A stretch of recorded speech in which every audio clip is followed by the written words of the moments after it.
राधे कृष्ण राधे कृष्ण।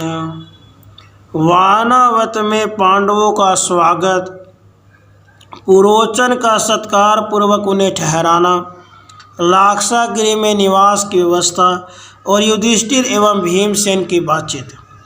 वैशंपायन जी कहते हैं, जन्मेजय, नरश्रेष्ठ पांडवों के शुभ आगमन का समाचार सुनकर वानावत नगर से वहाँ के समस्त प्रजाजन अत्यंत प्रसन्न हो आलस्य छोड़कर शास्त्र विधि के अनुसार सब तरह के मांगलिक वस्तुओं की भेंट लेकर हजारों की संख्या में नाना प्रकार की सवारियों के द्वारा उनकी अगवानी के लिए आए। कुंती कुमारों के निकट पहुंचकर वानावत के सब लोग उनकी जय जयकार करते और आशीर्वाद देते हुए उन्हें चारों ओर से घेर कर खड़े हो गए। उनसे घिरे हुए पुरुष सी धर्मराज युधिष्ठिर, जो देवताओं के समान तेजस्वी थे, इस प्रकार शोभा पा रहे थे कि मानो देवमंडली के बीच साक्षात वज्रपाणी इंद्र हों। निष्पाप जन्मेजय, पूर्ववासियों ने पांडवों का बड़ा स्वागत सत्कार किया। फिर पांडवों ने भी नागरिकों को आदरपूर्वक अपनाकर जम्मू समुदाय से भरे हुए सजे सजाए वानावत नगर में प्रवेश किया। राजन, नगर में प्रवेश करके वीर पांडव सबसे पहले शीघ्रतापूर्वक सब धर्मपरायण ब्राह्मणों के घर में गए। तत्पश्चात वे नरश्रेष्ठ कुंती कुमार नगर के अधिकारी क्षत्रियों के यहाँ गए। इसी प्रकार वे क्रमशः वैश्य और शूद्रों के घरों पर भी उपस्थित हुए। भरतश्रेष्ठ, नगर निवासी मनुष्यों द्वारा पूजित एवं सम्मानित हो पांडव लोग पुरोचन को आगे करके डेरे पर गए। वहाँ पुरोचन ने उनके लिए खाने पीने की उत्तम वस्तुएं, सुंदर शैयाएं और श्रेष्ठ आसन प्रस्तुत किए।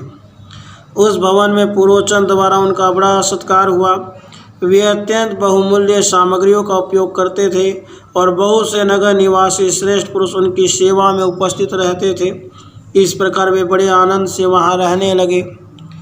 10 दिनों तक वहाँ रह लेने के पश्चात पुरोचन ने पांडवों से उस नूतन गृह के संबंध में चर्चा की, जो कहने को तो शिव भवन था परंतु वास्तव में अशिव अर्थात अमंगलकारी था। पुरोचन के कहने से वे पुरुष सी पांडव अपनी सब सामग्री और सेवकों के साथ उस नए भवन में गए, मानो गोयकगण कैलाश पर्वत पे जा रहे हों।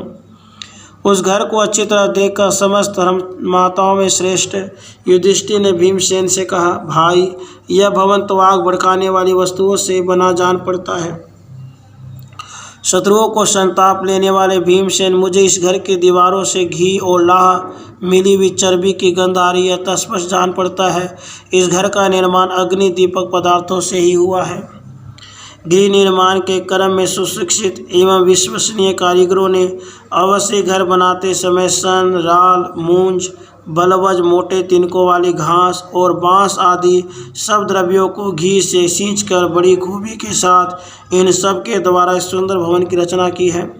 यह मंदबुद्धि पापी पुरोचन दुर्योधन की आज्ञा के अधीन हो सदा इस घात में लगा रहता है कि जब हम लोग विश्वस्त होकर सोए हों तब वह आग लगाकर घर के साथ ही हमें जला दे। यह उसकी इच्छा है। भीमसेन परम बुद्धिमान विदुर जी ने हमारे ऊपर आने वाली इस विपत्ति को यथार्थ रूप से समझ लिया था, इसलिए उन्होंने पहले ही मुझे सचेत कर दिया।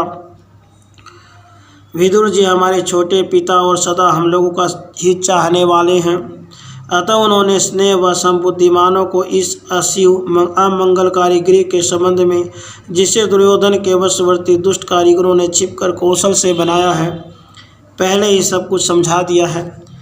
भीमसेन बोले, भैया, यदि आप यह मानते हो कि इस घर का निर्माण अग्नि को उद्दीप्त करने वाली वस्तुओं से हुआ है, तो हम लोग जहाँ पहले रहते थे कुशल पूर्वक पुनः उसी घर में क्यों न लौट चले।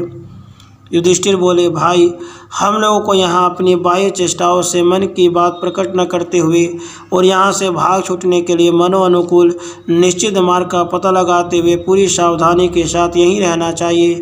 मुझे ऐसा करना ही अच्छा लगता है।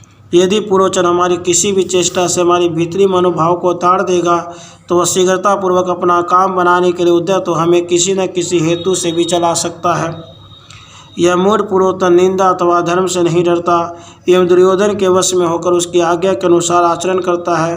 यदि यहाँ हमारे जल जाने पर पितामह भीष्म कौरवों पर क्रोध भी करें तो अनावश्यक है, क्योंकि फिर किसी प्रयोजन की सिद्धि के लिए वे कौरवों को कुपित करेंगे। अथवा संभव है कि यहाँ हम लोगों के जल जाने पर हमारे पिता भीष्म और कुरुकुल के दूसरे श्रेष्ठ पुरुष धर्म समझकर ही उन आताइयों पर क्रोध करें, परंतु वह क्रोध हमारे लिए किस काम का होगा? यदि हम जलने के भय से डरकर भाग चलें तो भी राज्यलोभी दुर्योधन हम सबको अपने गुप्तचरों द्वारा मरवा सकता है। इस समय वह अधिकारपूर्ण पद पर प्रतिष्ठित है और वह हम उससे वंचित है। वह सहायकों के साथ और हम असहाय हैं। उसके पास बहुत बड़ा खजाना और हमारे पास उसका सर्वथा अभाव है।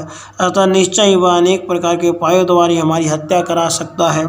इसलिए इस पापात्मा पुरोचन तथा पापी दुर्योधन को भी धोखे में रखते हुए हमें यहीं कहीं किसी गुप्त स्थान में निवास करना चाहिए। हम सब मृगया में रत रहकर यहाँ की भूमि पर सब ओर विचरे। इससे भाग निकलने के लिए हमें बहुत से मार्ग ज्ञात हो जाएंगे। इसके सिवा आज से ही हम जमीन में एक सुरंग तैयार करें जो ऊपर से अच्छी तरह ढकी हो। वहाँ हमारी सांस तक छिपी रहेगी। फिर हमारे कार्यों की तो बात ही क्या, उस सुरंग में घुस जाने पर आग हमें नहीं जला सकेगी। हमें आलस से छोड़कर इस प्रकार कार्य करना चाहिए जिससे यहाँ रहते हुए भी हमारे संबंध में पूर्वजों को कुछ भी ज्ञात न हो सके और किसी पूर्ववासी को भी हमारे कानों कान खबर न हो। इस प्रकार श्री महाभारत आदि पर्व के अंतर्गत जतुगृह पर्व में भीमसेन युधिष्ठिर संवाद विषय 145वां अध्याय पूरा हुआ। राधे कृष्ण राधे कृष्ण।